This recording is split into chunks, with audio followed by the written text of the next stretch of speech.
Broadcasting live from the Capital OTB studios, this is Racing Across America with Seth Merrow.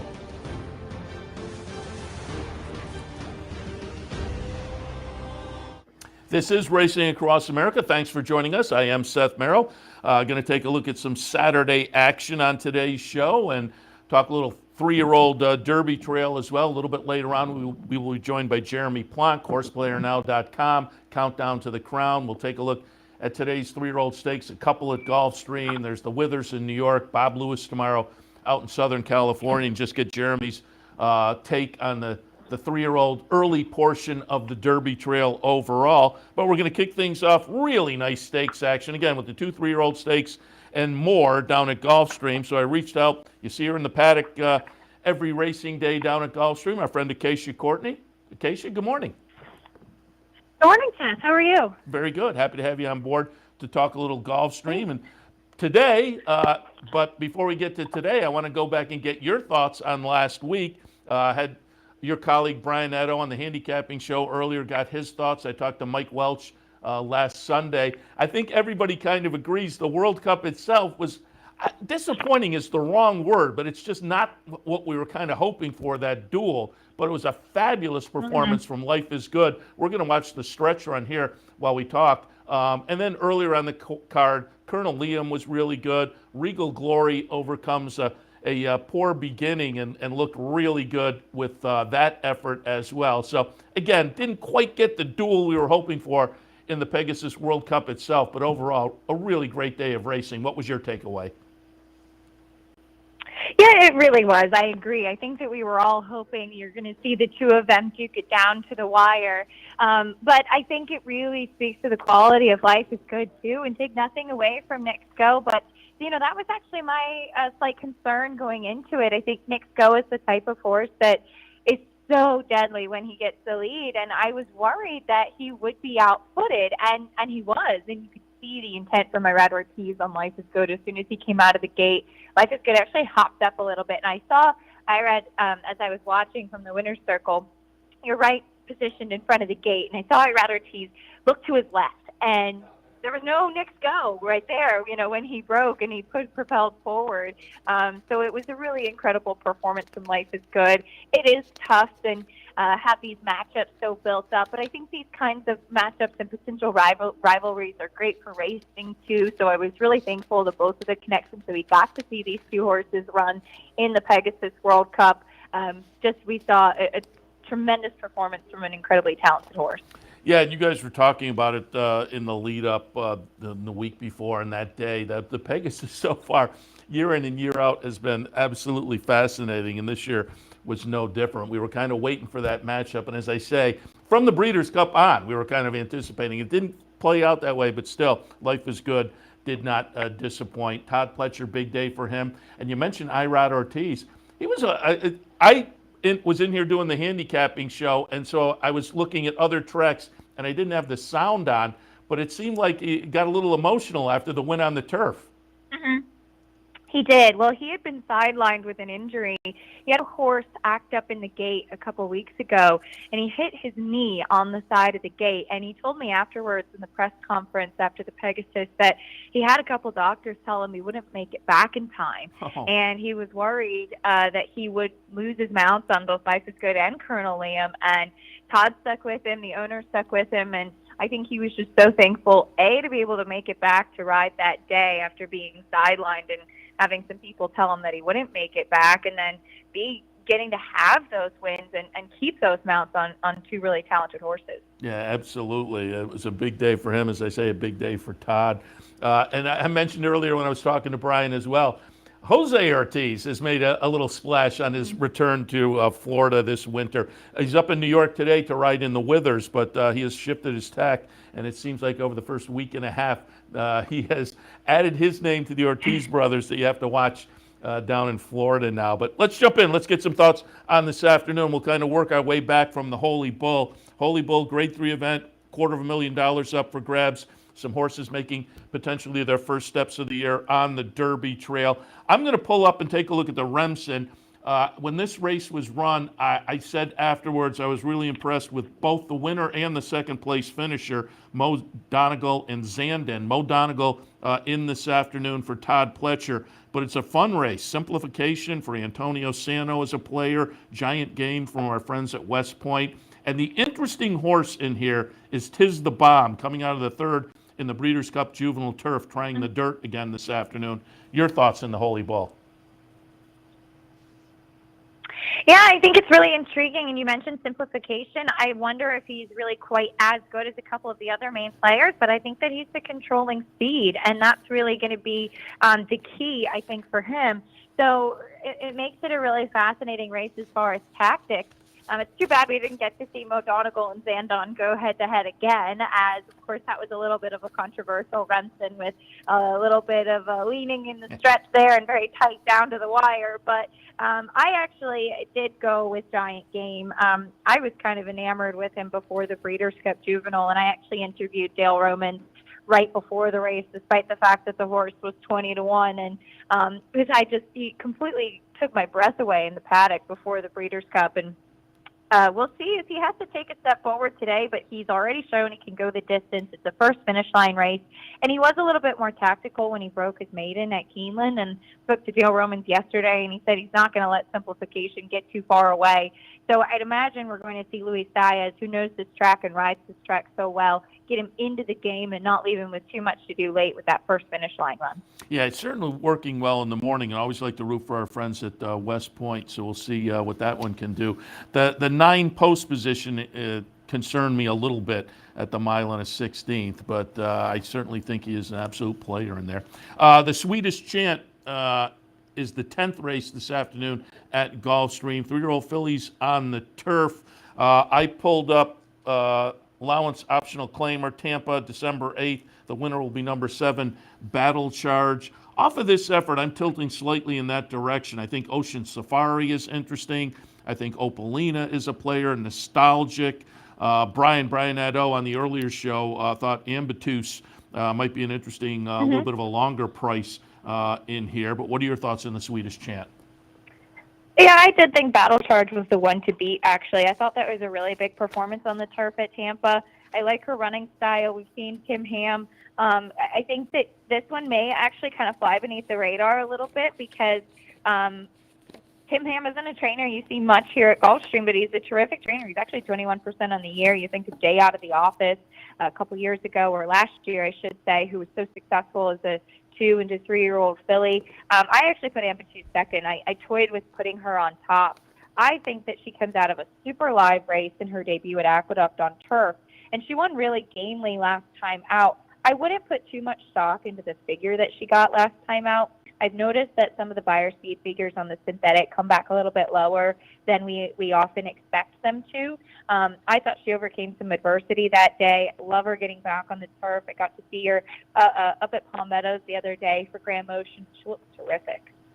Yeah, interesting about the figures on the synthetic. We're all still trying to feel our way, so any help we can get on those synthetic and reading those is very helpful. 8th race this afternoon, going to be the Forward Gal Grade 3 event. 3-year-old fillies going 7 furlongs. For this one, I pulled up an Aqueduct allowance optional claimer. December 2nd, number 4, Radio Days will be the winner for Shug. And off of the first 2 starts, 2 wins, including this one we're looking at, I'm tilting in that direction. I'm just thinking the betting public keys on the buyers, and off these 2 wins and the 2 buyers this horse had fired, I think this horse will be a short price. Girl with a Dream, interesting. Diamond Wow. Gratitude from Todd Pletcher. Probably has to step it up a little bit, but if you're looking for maybe a value alternative, that may be the direction to go. What did you think in the Forward Gal? I actually did land on Gratitude. I saw in a recent workout that you can watch on XBTV that she worked in company with a horse named Emmanuel, who I think is really talented, just won a 2-turn allowance race at Tampa for Todd. We saw him break his maiden here at Gulfstream, and she was keeping up with him and was actually finishing a bit better. And I think that this is a filly who's just going to continue improving. I really liked what I saw from her last time. She was an expensive 2-year-old purchase for a daughter of Dialed In.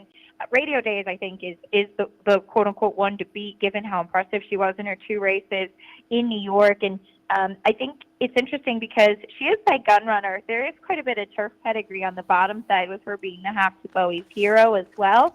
And the fact that, yes, she won on the spot first time out, but then backed it up with that big win at Aqueduct last time out, I think was really, really a big move for her.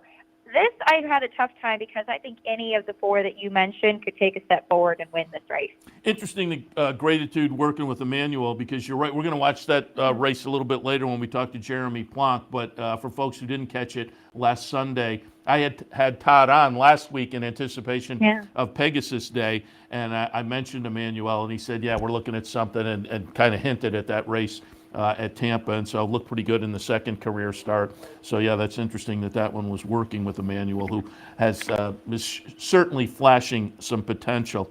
Seventh race today, the Kitten's Joy Grade 3 event, $100,000, mile and a 16th on the grass. I'm going to look at a maiden special event from January 2nd down at Gulfstream. It will be the number 2 Royal Spirit getting it done. This just looks like maybe a breakout performance for this one to me. So I'm going to tilt slightly in that direction. Speaking Scout off a nice series of the last 3 races is interesting. Red Danger is in my mix. Grand Sonata, and a player as the other Todd. For me, I guess on the price, Royal Spirit would be the other Todd. But what were your thoughts on the Kitten's Joy?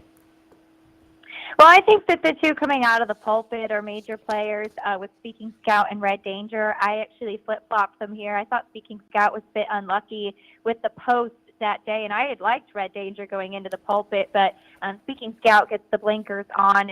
He showed a little bit of reluctancy to switch leads last time out. Thought he was really intriguing. And I think Coinage is intriguing because he'll be a pace presence. I think it speaks to the intent with Luis Saez getting aboard.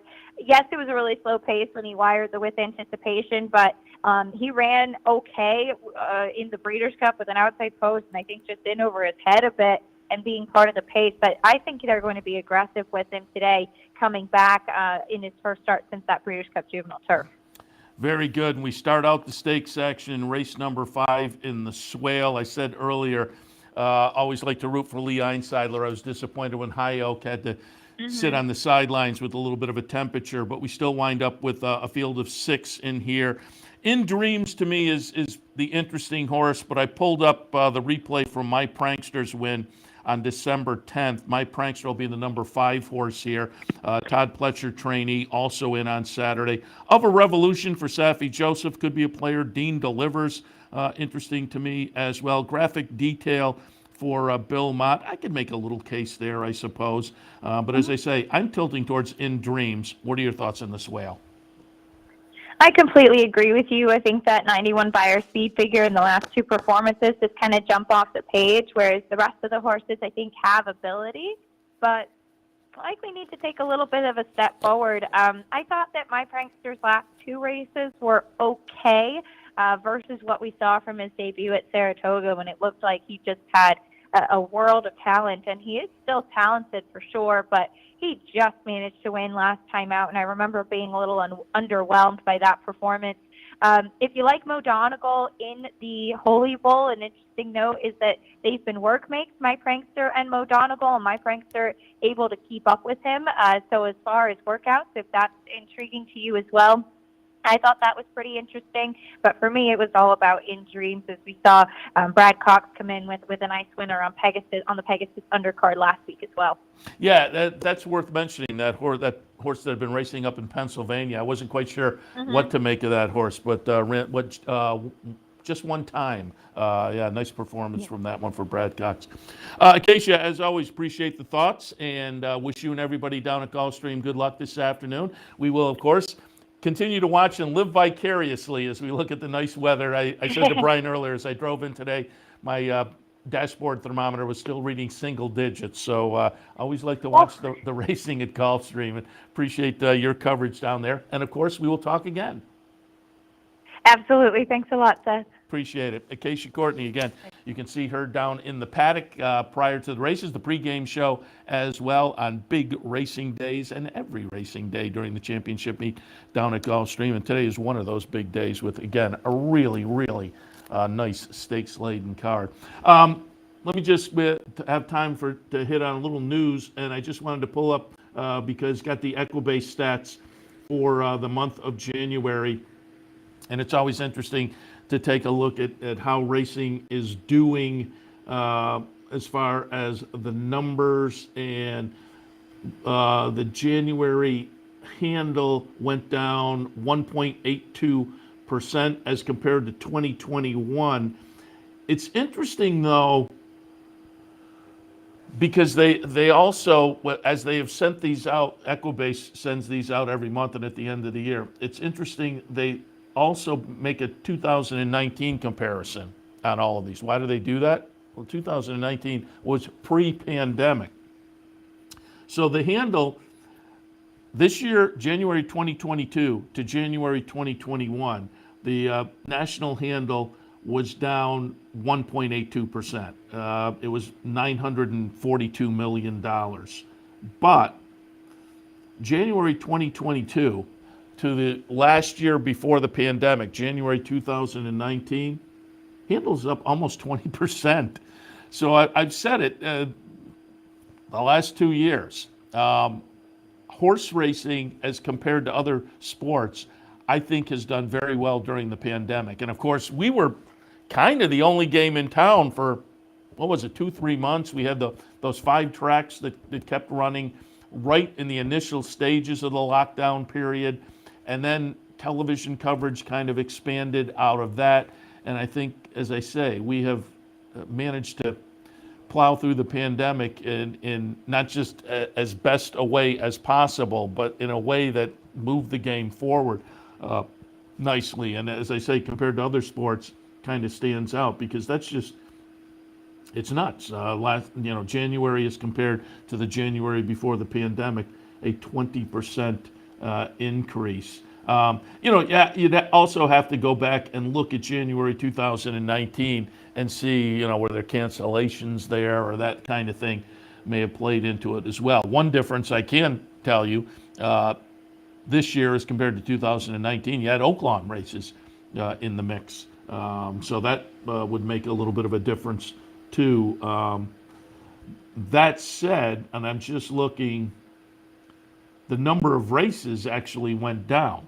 The handle went up 20%, but the number of races overall went down 4%. So that seems to indicate things are pretty comparable as far as races and race dates and whatnot.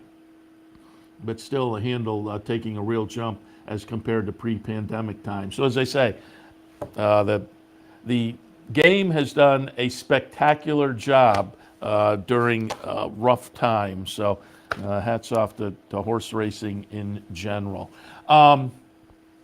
Also, once again, want to remind you, let me just pull it up again. Yeah, it's a $98,000 double pick 6 carryover today at Aqueduct.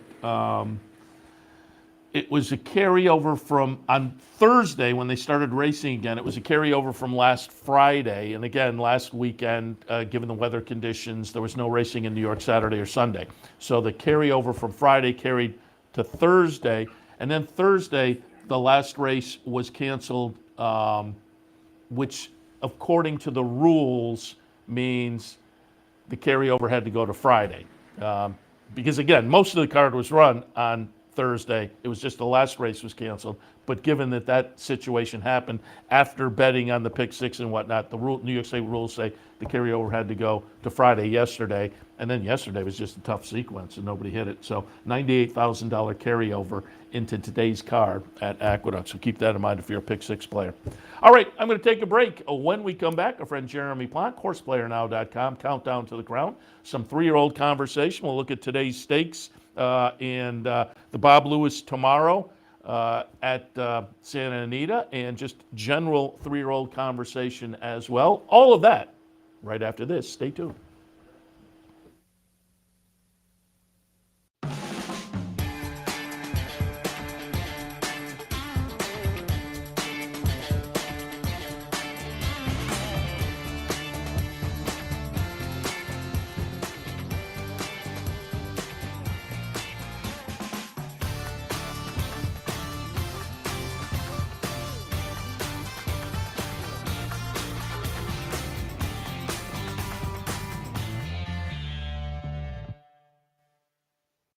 is the best place to find your favorite teams, your favorite food, daily drink specials, and wagering on live horse racing? Legends Field Sports Bar, 711 Central Avenue, Albany. Get your game on day or night with 75 flat screen TVs, tournament-style pool tables, a private banquet room, and live horse racing. So if someone asks you where's the best sports bar in the capital region, tell them Legends Field Sports Bar, inside the Clubhouse Racebook, 711 Central Avenue, Albany. Capital OTB is now streaming live on Roku. The RTN Racing channel on Roku lets you watch OTB TV live through your Roku device or your Amazon Fire Stick, rather than being limited to computers and mobile devices, which means you can now watch OTB live wherever you are. Simply open Roku, scroll to find the RTN channel, then click on OTB TV. OTB TV on Roku. Try it now. Welcome back to Racing Across America. As promised before the break, we are joined now by our friend Jeremy Plonk, Horseplayernow.com, Countdown to the Crown. And it's that time of the year where we will plug Jeremy in on occasion as we march towards the Derby and talk Countdown to the Crown and three-year-olds. And with the three-year-old action today, a perfect kickoff to the season. Jeremy, good morning. Good morning. I guess first Saturday in February doesn't have the same ring as first Saturday of May, but we're 3 months away and it's getting closer, Seth. That's right. I'll get your opinion. Obviously, over the past Sunday morning, obviously the day after, and so far this morning, I've asked everybody your thoughts last week, Pegasus World Cup. I said I had Mike Welch on Sunday. I said, the air went out of the balloon a little bit on the first turn because we all wanted, from the Breeders' Cup, we were waiting for that duel. We wanted them to face off all the way around the track. That didn't happen, but it was still a nice performance from Life is Good. Yeah, it's kind of like, we were looking for a heavyweight fight. Instead, you got kind of George Foreman holding that big arm out and, keeping him at bay the entire way. And Life is Good was just dominant. I got to say, in the handicapping world, I completely missed the boat on that of having to take the either-or situation. I kind of thought, go with the resume. He'd already been a mile and an eighth. He had already won over the track. Those kind of old-school handicapping factors leaned, for me, towards taking Nick's go. But the brilliance of Life is Good showed out, and it was just a mismatch at this point in their careers. And for Nick's go, it's off to the breeding shed. For Life is Good, hopefully it's off to a showdown with Flightline sometime this year. We can get excited about the matchup that never was. Maybe someday we will see it this year. Yeah, you're right. Flightline has just been phenomenal so far, and Life is Good looked good the other day. And I'm with you on handicapping. Exactly the same thought. Life is Good, proven already, and so I tilted in that direction myself, and so we were all disappointed by the time they hit the clubhouse turn. I was like, yeah, it was over. Yeah, it's gonna be tough at this point. Before we get started talking a little Countdown to the Crown and whatnot, give us a little update. Horseplayernow.com. What can people look for in the 2020 season? I had Jason Blewett on a couple weeks ago. I know he's doing some handicapping, so talk a little Horseplayer Now. Yeah, we've got our Buzz Report, our daily handicapping report for each Saturday, which has some bonus Sunday coverage as well. This year we added Jason Blewett, a former handicapper on the NYRA circuit that you guys are so familiar with and now working with West Point. He's going to take over our East Coast handicapping on Saturday, so Gulfstream this time of year, and then NYRA once we kind of break at Gulfstream after the Florida Derby. Terry Terrell has been a veteran for 45 years in Southern California as a public handicapper, back on our team. He was with us for about 8-10 years. We brought Terry back to handle Southern California this year, and then I'll be doing the Midwest, Oak Lawn, Fairgrounds, Kentucky, those sort of tracks that I feel are my specialty. So I'm looking forward to that. This week we didn't have much in the South, so I went to Tampa Bay Downs and did a little extra on their card because of the cancellation at Oak Lawn. So Horseplayer Now Buzz Report, you can get it each week, save money. You save about 50% by doing a subscription versus buying it each week. But, product's been out for 12 years and reliable, and we hope that people enjoy it. It's not for, hardcore, you're looking for all these figures and things. It's for handicapping help. And if you're the kind of handicapper out there who wants help with your, handicapping each Saturday, those are the kind of players that we're going for. It's just $12. You get all three of our analysis for that. And I will say, these days, for horse players, you're providing an important service, because when I first got into the game, particularly here in New York, in upstate New York, I could buy the two tabloids, the Daily News and the Post, but the upstate newspapers, everybody had at least one handicapper. You picked up the Post and the Daily News, you had 10 handicappers between. And there's just not that kind of information out there on a day-to-day basis anymore for horse players, but you're kind of filling a need in that direction.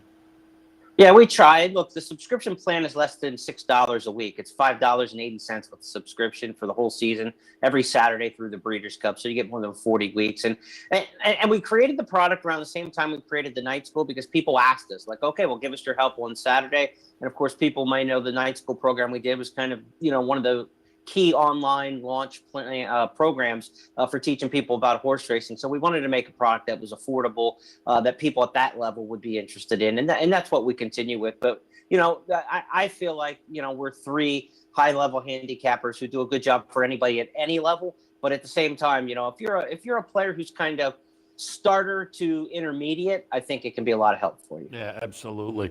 All right, let's see if we can give some help to folks today with the 3-year-old stakes races. We'll kick things off with the Withers in New York. Nice full field of 11 scheduled in here.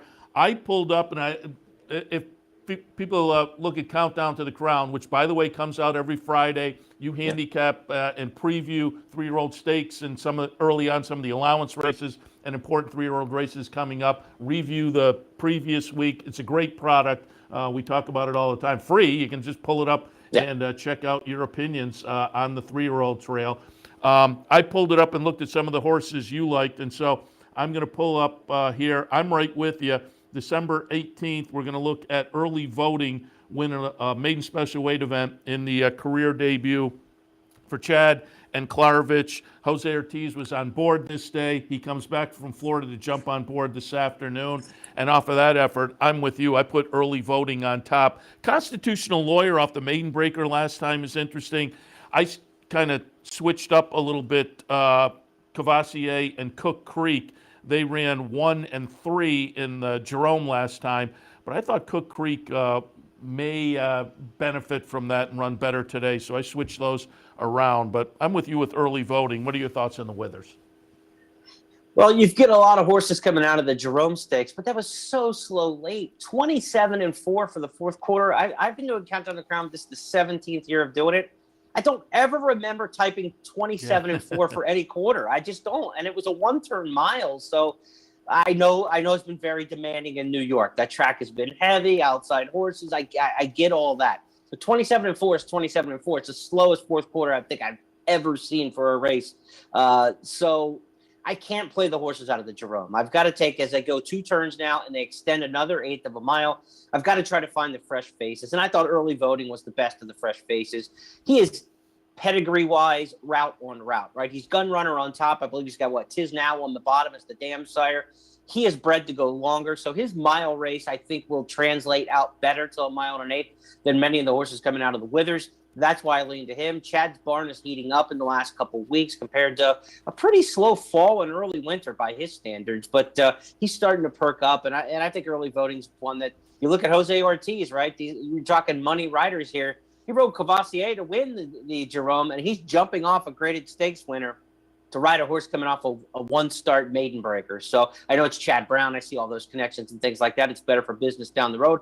He'll ride more for Chad than he will for Kelly Breen. You always have to factor that in.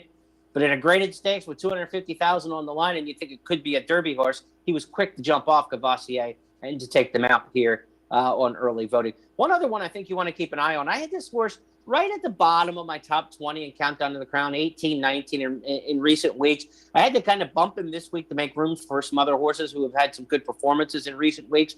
But keep an eye on Gilded Age. This is a really well-bred horse. Medaglia d'Oro, the sire, Angela Renee, the dam. This is class on class, a really nice pedigree, and a horse who woke up last time at Churchill Downs. The further they go, the better probably for this one. And we know Bill Mott gets stamina out of his horses. I think Gilded Age with a good post. Remember, a 1 1/8 at Aqueduct. Short run into the first turn as they make a lap around the track there.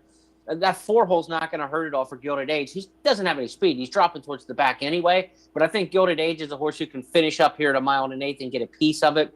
And a horse to consider. But for me, in the Withers, it's about the fresh faces. I'm just not going to trust the Jerome back. Yeah, Gilded Age, I looked at that and I debated, and I completely agree. 10-1 on the morning line if that horse is flirting around there or maybe going up, because I always say that late fall meet at Churchill, I think, is very salty for 2-year-olds. You get a win there, I automatically like that. But then that Bill Mott goes to the sidelines, been working this horse down at pace, and it said, let's go up to New York and try the Withers. All of that is a nice scenario to me at maybe a little bit of value. Yeah, I thought he was going to come back in an allowance race, something like that, something conservative from Bill. But to get on the van or the plane and come back to New York and to run this race, I think is a pretty significant point. One thing about Constitutional Lawyer, I see a lot of people picking this horse on Twitter and public handicappers and stuff. I know the buyer figure was big last time, but the runner-up was a big favorite for Pletcher, who came back yesterday to run in the first race and lost at 2-5. So is that number inflated based on the runner-up last time? And that horse didn't come back to run well yesterday. He ran second, beaten 3 or 4 lengths. So I'm kind of a little bit worried about the company line with Constitutional Lawyer and think that figure might be a little bit inflated. We'll see. If he runs well, the figure's justified. If he doesn't, he looks more like those 60s that he'd been running prior. Yeah, that's a good note. All right, let's move our attention over to Gulfstream and take a look at their 2 3-year-old stakes. Let's start with the Holy Bull. Going to take a look here at the Mucho Macho Man. Number 3, Simplification, is going to take this. I'm tilting towards Mo Donegal, but I like Simplification. Mo Donegal impressed me in the Remsen. I like that, and Zandon. So those two impressed me. Giant Game for West Point Thoroughbreds is interesting. The interesting horse in this race, and I'm not recommending him by any means, just interested to see what Tiz the Bomb can do coming out of that third in the Breeders' Cup Juvenile Turf. So getting back to dirt, I'll see what the McPeak runner can do in here. As I say, I'm not recommending it, but Simplification, we just saw that one come under the wire. Your thoughts in the Holy Bull? This is one of those races where I write a 3-year-old scouting report, right? I'm trying to find Triple Crown Trail horses, but I'm also a gambler, and I'm trying to cash a ticket on Saturday. I don't think Simplification is a Kentucky Derby type horse, but he looks like Lone Speed, stretching out around 2 turns for the first time. And the old saying is, the time you want to get them going 2 turns is the first time. They don't know any better, and they just run their race.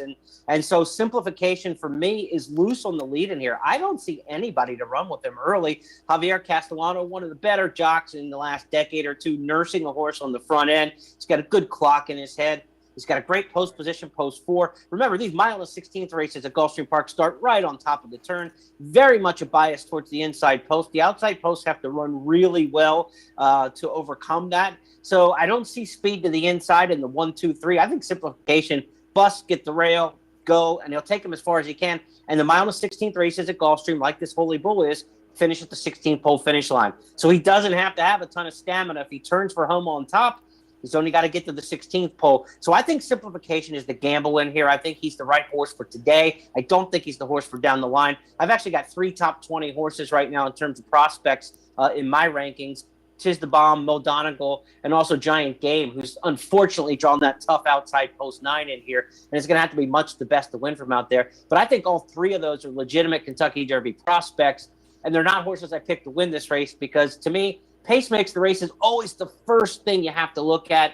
Lone Speed is the most dangerous thing in all of horse racing. And when you see a quality horse who has a win over the track, I know it was only a mile, he's running a home game, he's got a great post position, he's Lone Speed. To me, that's the gamble. And I don't think Simplification is going to get bet. I think those other name horses are going to get bet more. I think you could be seeing 6-1 perhaps on Simplification. If you give me that on Lone Speed, I'll take it and I'll take my chances. If he gets run down, so be it. If you can take them wire to wire, that $14 mutual will look pretty good. Yeah, speed at Gulfstream, first finish line. You're right. And I'm looking at your top 20 here, and you mentioned it. Tiz the Bomb. As I say, that to me is the interesting horse. You have that one at number 5 on your top 20 list. So what are you expecting from that horse today on the switch back to the dirt? I think he's going to run a damn good second. I mean, if I'm right, he runs a good second, then he can't catch Simplification because of the pace dynamics. I'll be hitting that exacta several times, and that's kind of the way I see the race. I'll go too deep in the multi-race wagers. Tiz the Bomb has been working in the morning with Smile Happy, Kenny McPeak's really good Kentucky Jockey Club winner. He has outworked him and made him look not average, but he has made him look significantly less than him every time I've seen them together on video. Tiz the Bomb is doing very, very well right now. I know he's by Hit It a Bomb, who won the Breeders' Cup Juvenile Turf. There's the turf on the top of the pedigree, but he's out of a Tiz now mare. He debuted on the main track. going 5. That wasn't the deal. But at Ellis Park, he won by 14 on an off-the-turfer. Those races are usually inflated because many of the horses don't want to run on the dirt. So the margin doesn't jump off the page at me that he won by 14 because of the situation. But the fact that he was able to win going a mile on the dirt tells me he's okay.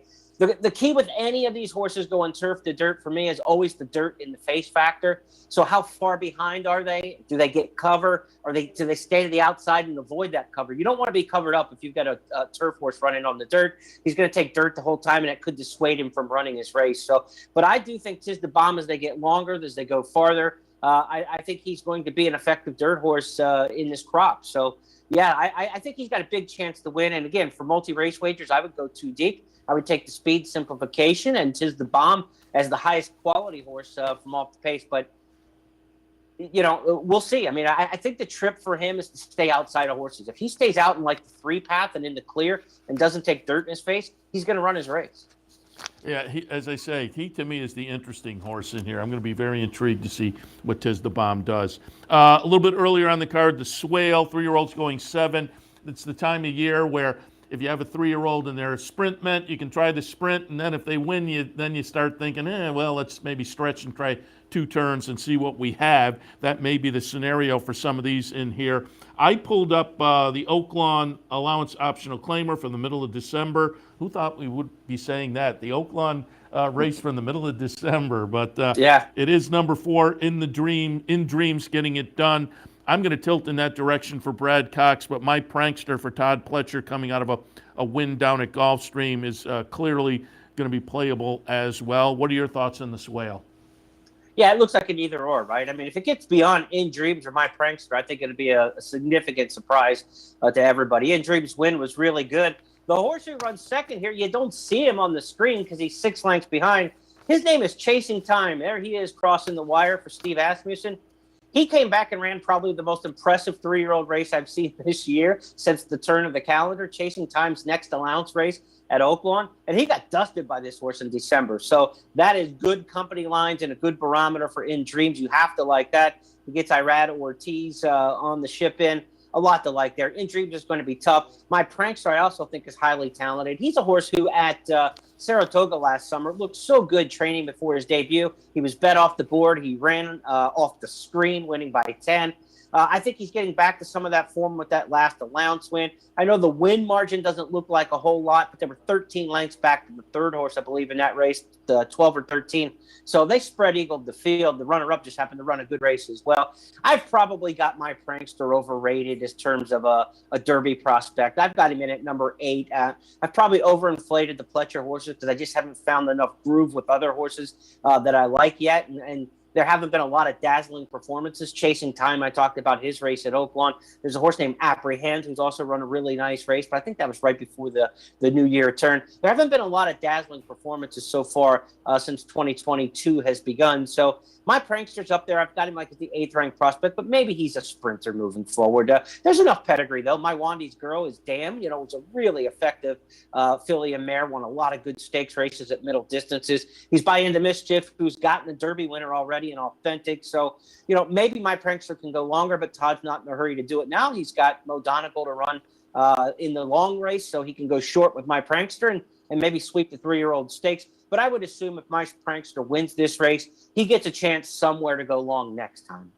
Yeah, and you mentioned In Dreams in the company line. In Dreams beats Chasing Time by 6 lengths, and I pulled up the chart from the next race for Chasing Time. As you mentioned, Chasing Time, middle of January, wins by almost 8 lengths at 1-2 in a nice field. He was phenomenal. Of 9 down there. So that was certainly flattered In Dreams. All right, and finally on the weekend 3-year-old action, tomorrow out in Southern California, the Bob Lewis. It is a field of 5. Bob Baffert has a couple in the field, including Messier. We're going to look at the Los Alamitos Futurity. Slow Down Andy will be the winner for Doug O'Neill, but running second will be Messier, the number 3 horse. You're looking for a little rebound in the Bob Lewis as I read your analysis on Countdown to the Crown, and it looked like you kind of based this on looking at some of the workouts. Yeah, Messier's working really well. You can see those workouts at XBTV. Great job by the crew there on the ground in Southern California and in Florida.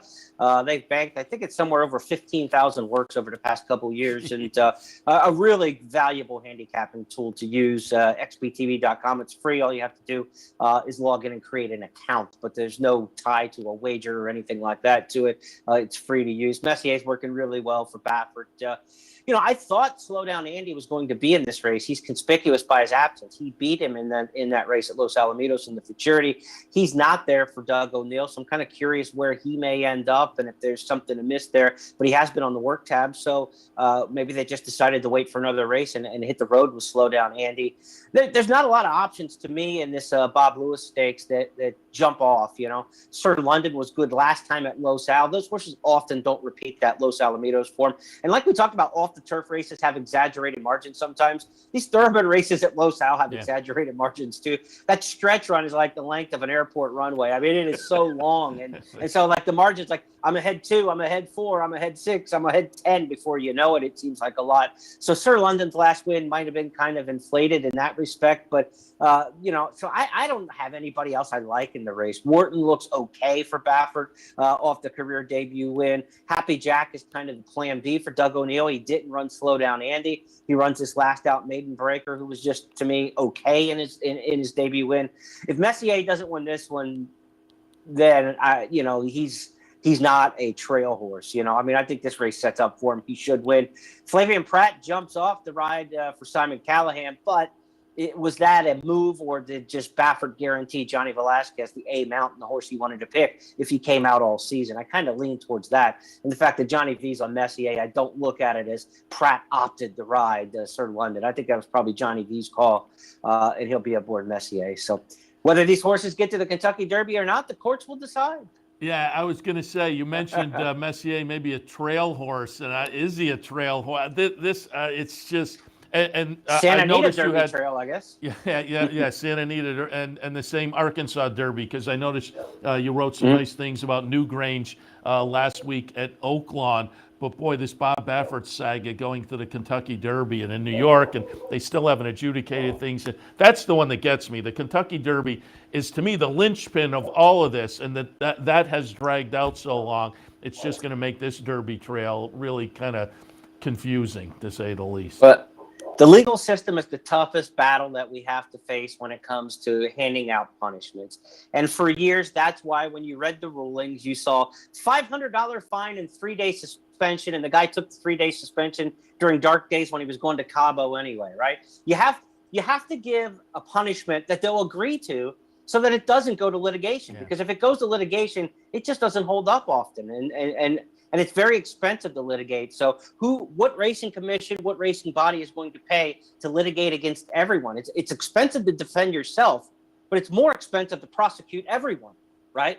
And so where that money comes from, God knows they'll want to try to take it from the bettors, and we don't want that to happen, increase takeout and things like that.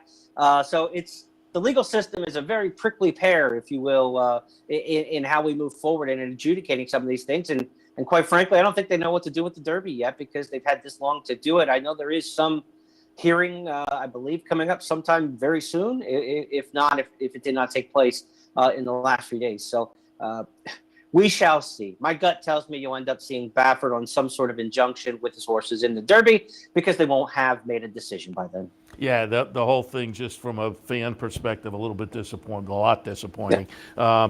But before we let you go, let's get back to happier conversation and talk a little Smile Happy, because let's just talk an overall picture. Again, if people go to Countdown to the Crown, they can look at your current top 20 contenders for the Derby, and number 1 is Smile Happy. I pulled up the Kentucky Jockey Club from November 27th. Smile Happy is going to be the number 8 horse here. One of a number of Ken McPeak live 3-year-olds this year, potentially headed to the Derby, but certainly Smile Happy with a win over the Churchill Strip in one of these late fall 2-year-old races, 2-year-old stakes races even, that I think are very salty and produce nice runners. So talk a little bit about Smile Happy at the number 1 position for you. Well, this was a cementing kind of victory to what his debut was, because his debut at Keeneland, I mean, that you know, and the fans know that I follow very closely, he broke his maiden at Keeneland going around 2 turns as a first-time starter. That hadn't happened. I mean, that just doesn't happen at Keeneland. It was a historic win in that respect. He went fast that day. He looked fabulous. To me, it was the most impressive 2-year-old performance I have seen at Keeneland, and I've been working for Keeneland since, I believe, 2007 was my first year doing stuff with every day, every race with Keeneland. So you take a look at the last 13 years, no 2-year-old has ever looked better at Keeneland to me than what he did in his debut. So then when he came back and ran that race that the fans just saw in the Kentucky Jockey Club, another route race, but stepping up in the Grade 2 Stakes Company against seasoned horses and beat him almost as easily as he won his debut, he really impressed me. Now, I will say, we mentioned it earlier, that his stablemate, Tiz the Bomb, has been working with him head-to-head, you know, team drills, as a lot of these good stables do with their horses, and he has not looked as good as his stablemate in the morning. He did not work last week, which I thought was a little bit odd, but he was back on the workout tab this morning. So Kenny McPeak posting video on his Twitter feed if you want to see it. He did work in company this morning. So he missed the work last Saturday, which to me is a little bit curious and something that you have to keep an eye on.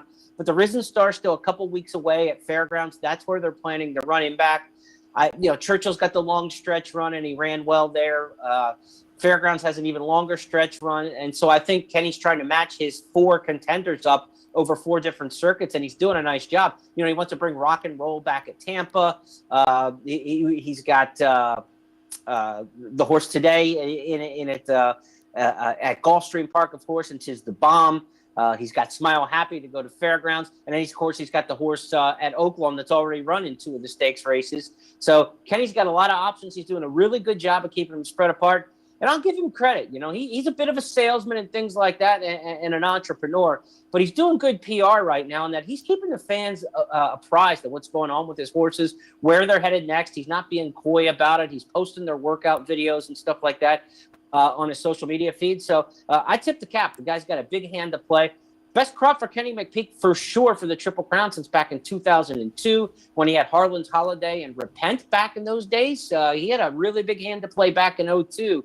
I was along for the ride to see some of those prep races. I remember being in New Orleans for the Louisiana Derby when Repent won, and Harlan's Holiday down in Florida, and up at Keeneland then for Harlan's Holiday, I believe, too. So Kenny's got a good group here 20 years later. He's never won the Derby. He's a Kentuckian. He's won the Belmont.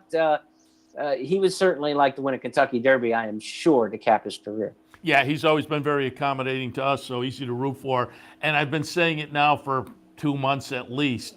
He really rebounded after a tough Saratoga this year. We talked to him up in Saratoga, and he had those horses in quarantine, and it was just a tough situation getting training time and whatnot.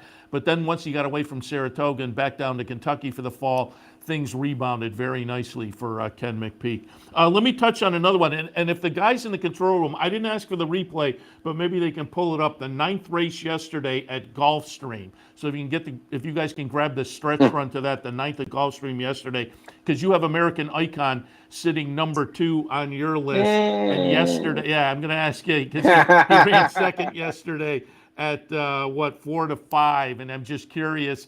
Because Countdown to the Crown comes out in the morning. This race was in the afternoon. So I'm curious what your takeaway was for American Icon after yesterday's second place finish. Well, fortunately, this was week 5 of season 17 of Countdown to the Crown, because week 6 he will not be number 2. Look, I mean, we're projecting off of a really, really nice debut win, and I thought he would romp in this allowance race. It was very Todd Pletcher-like to go in a 1-turn mile allowance race coming off of a debut win like that. He had an easy go of it early, and then he just didn't have it. Yeah. You know, I mean, he just got outrun in due time. He's going to sweep up 3 wide for Kelly Breen and just go by him like he's tied to the post. It was nice that he outkicked Saffy. Yeah, I will say he fought back nicely for second. I will give him that credit.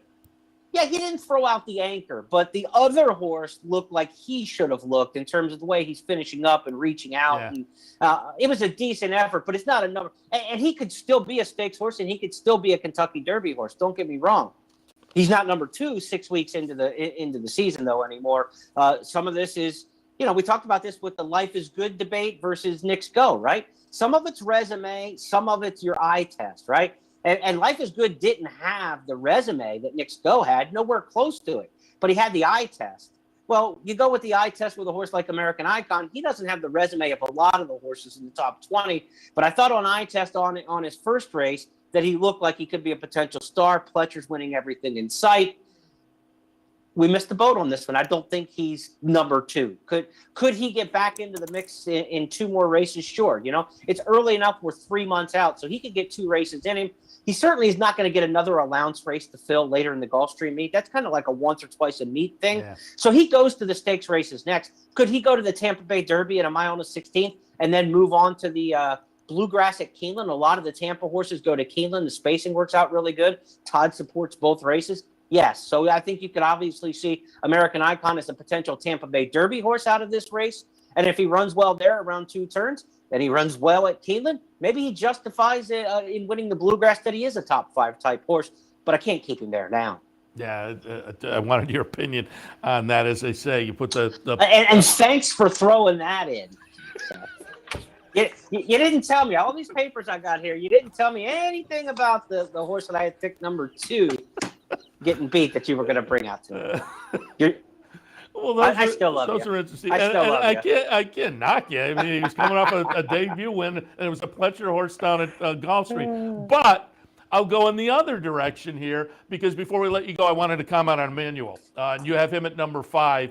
And I wanted to get a chance for folks to watch the race from last Sunday, because we haven't shown that replay yet, as it was a Sunday race. I had Pletcher on last week, and we had taped it. I had him on last Saturday morning, but we had taped it earlier in the week, and he hadn't yet found the spot for Emmanuel, but he was kind of hinting that this may be the kind of a situation, an allowance event like this. We'll watch the stretch run. Last Sunday at Tampa, Emmanuel's going to be the number 4 horse. As I say, you have him number 5 on your list. What was your takeaway from this start from Emmanuel?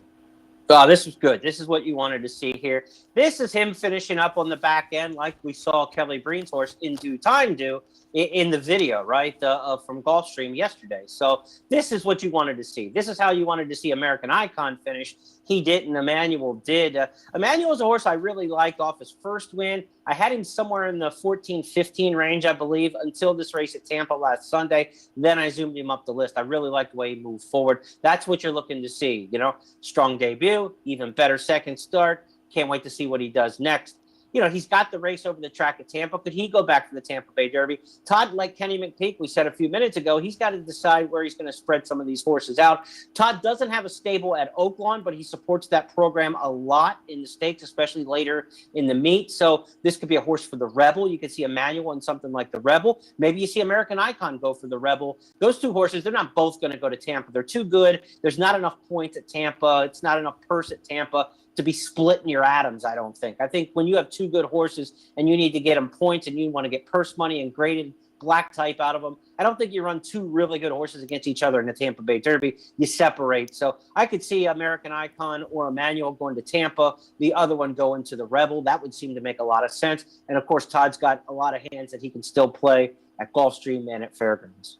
Yeah, that was a nice performance, certainly from Emmanuel. And as I say, you have him sitting at number 5 on the list. And as you mentioned, a number of the runners today are in your top 22.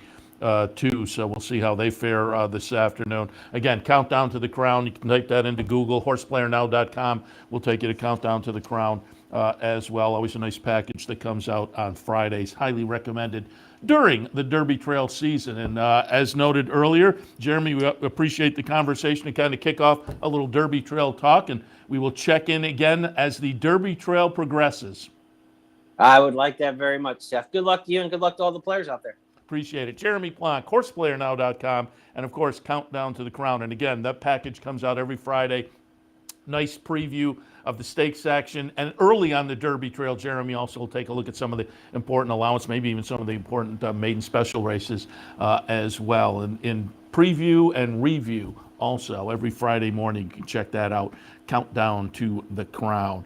All right, that gets you caught up with nice stakes action today at Gulfstream. 3-year-old action in New York in Gulfstream. Tomorrow out in Southern California, the Bob Lewis. So hopefully we've given some ideas out that will allow us to put a little dough in our pocket this afternoon and tomorrow as well. We'll be back, speaking of that, in probably about an hour or so with OTB Live for a Saturday afternoon. I'm zipping through the weekend already. But as I say, we'll take you through the afternoon today. A little Tampa, a little Gulfstream, some Aqueduct. Don't forget, there's a pick six carryover, $98,000 at Aqueduct. If you're looking for Oaklawn, I'm an Oaklawn fan. If you haven't heard, Oaklawn, Thursday they knew with anticipation for some inclement weather down there. And I think ice was more the concern down at Oaklawn. They canceled for the weekend a couple of days ago. So Friday, Saturday, and Sunday off at Oaklawn. So again, no Oaklawn this afternoon. But again, we'll take a look at the two Florida tracks in Aqueduct for this afternoon on OTB Live. But there will be plenty of other action as well. It should be fun. Thanks to our friends at Gulfstream for their sponsorship of this and some of the other programming and events here at Capital OTB during the championship meet. We appreciate their support. I'm Seth Merrow. This has been Racing Across America. As noted, be back in about an hour or so with OTB Live for a Saturday afternoon. We'll see you then. You're watching OTB TV, a service of Capital Off Track Betting.